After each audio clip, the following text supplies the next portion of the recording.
Hacked documents that were provided to the Intercept indicate that healthcare providers have actually pocketed millions of dollars selling things like hydroxychloroquine and ivermectin in an effort to, first of all, just make money.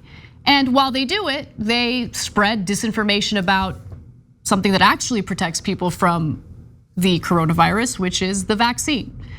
So there's always been something fishy at play. Why is it that there's this aggressive push by right-wingers, by conspiracy theorists, by some physicians even, to take things like ivermectin when it hasn't been proven to either treat COVID or serve as a prophylactic, a preventative measure to COVID?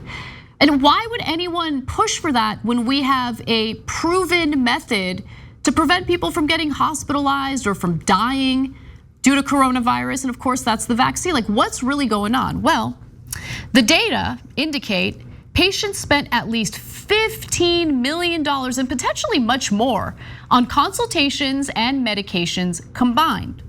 So as I said, the Intercept has obtained hundreds of thousands of records from two different organizations, okay? So one of them is cadencehealth.us, the other is RAVCU.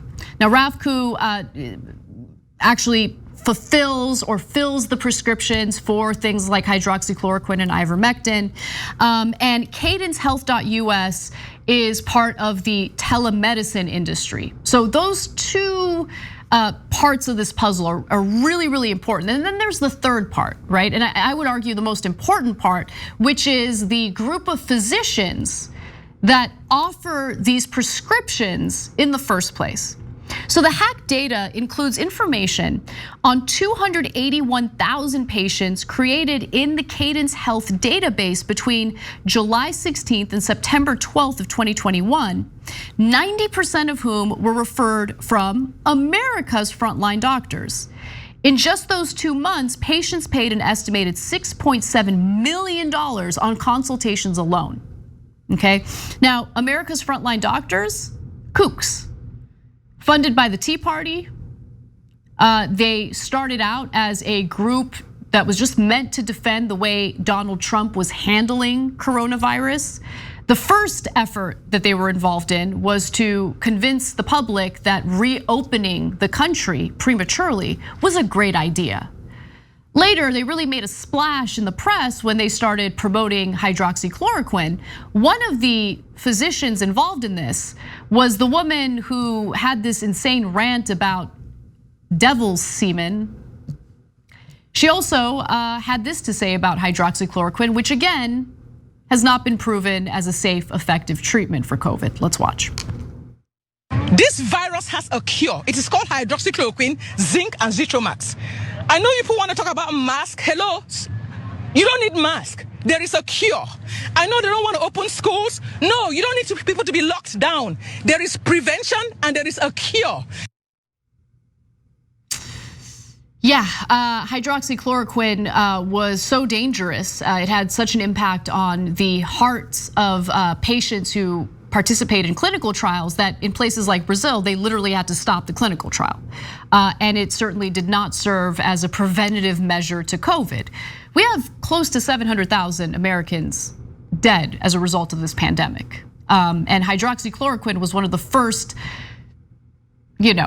drugs that was promoted as a treatment or a preventative measure, and obviously that has not worked out. Same with ivermectin, which we'll get to in just a second. Now, the hacker also provided records of 340,000 prescriptions that RAVCU has filled between November 3rd of 2020 and September 11th of 2021, amounting to an estimated $8.5 million in drug costs. 46% of the prescriptions are for hydroxychloroquine or ivermectin, and another 30% are for zinc and azithromycin, two other ineffective medications that the Speak with an MD physicians, who America's Frontline Doctors claims it trains, prescribe in their COVID-19 consultations. So think about what's happening here. Their strategy comes in two parts. Part number one is so speculation or suspicion about the coronavirus vaccine, get people to think that the vaccine is unsafe, it's not good for you, it doesn't actually protect you from coronavirus. And then part number two is, but we've got a better solution. Now, there's no data indicating that ivermectin is going to help treat your coronavirus. There's no data indicating that hydroxychloroquine is a safe and effective treatment for coronavirus.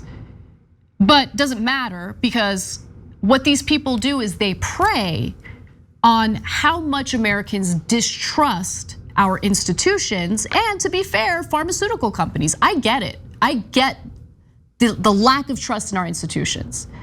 But unfortunately, their lack of trust in our institutions is also being exploited by people who are looking to make a quick buck. And to be sure, they've made tens of millions of dollars off of this, and people have died as a result. Each of the 340,000 prescriptions filled by Ravku between November 3rd of 2020 and September 11th of 2021 lists a price. Adding up the prices of each type of medication shows that the online pharmacy apparently charged people a total of $4.7 million for ivermectin, $2.4 million for azithromycin, $1.2 million for hydroxychloroquine, $175,000 for zinc, and $52,000 for vitamin C. It appears that the vast majority of these medicines were paid, get this, out of pocket rather than through insurance. Insurance unlikely to authorize coverage of these prescription drugs for coronavirus because it hasn't been proven that they're effective in treating coronavirus. But you know what's free at the point of service? The vaccine. And it also prevents people from getting hospitalized, prevents people from dying from coronavirus, which is why 99% of people who are currently hospitalized with coronavirus are not vaccinated. And by the way, some of the physicians, not some of them, probably all of them, likely knew that what they were prescribing was ineffective. In fact, there was one physician who ensured that there was a disclaimer for the patients he was prescribing these drugs to. So the disclaimer said I, and then included the physician's name. A lot of this stuff was redacted, which the Intercept, of course, should have done and did do. Have a complete understanding of the recent release from the World Health Organization, FDA, CDC, and NIH on March 5th, 2021, as it pertains to the use and prescribing of hydroxychloroquine and ivermectin. I understand that these two medications have been deemed highly not recommended by the aforementioned medical governing bodies, but are not illegal to prescribe. I have explained that I will not be held legally or medically responsible for an adverse reaction by this patient should they choose to take them, and have explained they will not be able to hold me medically neglectful, pursue any form of malpractice, nor any criminal and civil suits. I mean, this physician, bro, you're gonna have a disclaimer, like just check your spelling, proofread a little bit. And then later, of course, a similar disclaimer started to show up for all patients because they're worried about getting sued, and they should be, because these physicians are wrongly prescribing drugs that they know happen to be ineffective in treating COVID, but they're making money. Right? This entire system that they've got set up, from the physicians to the telemedicine platform to Ravku, which fills the prescriptions, they're all making a quick buck off of this. Who cares if hundreds of thousands of people have died from COVID? Who cares? Profits over human lives. We see it happen over and over and over again.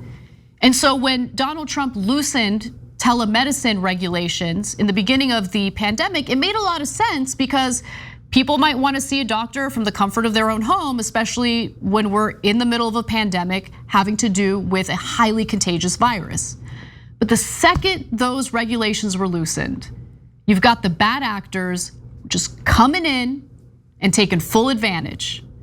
And the way that these scammers are able to get the press attention that they need in order to market these ineffective drugs is they appeal to those who are kind of primed already to fall for conspiracy theories, people like Joe Rogan.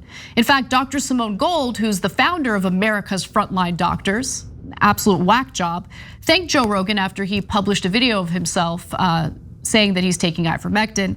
Popular American comedian, podcaster, and UFC commentator Joe Rogan announces he has COVID-19, credits ivermectin, monoclonal antibodies, which by the way are the actual effective treatment he was getting at the time, and says, and other medicine for his quick recovery.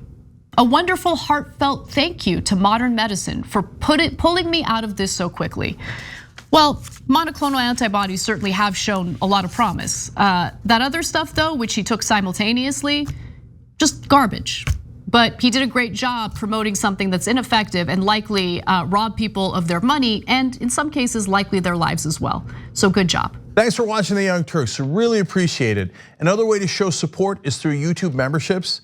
You'll get to interact with us more. There's live chat emojis, badges. You've got emojis of me, Anna, John, JR. So those are super fun. But you also get playback of our exclusive member-only shows and specials right after they air. So all of that, all you gotta do is click that join button right underneath the video. Thank you.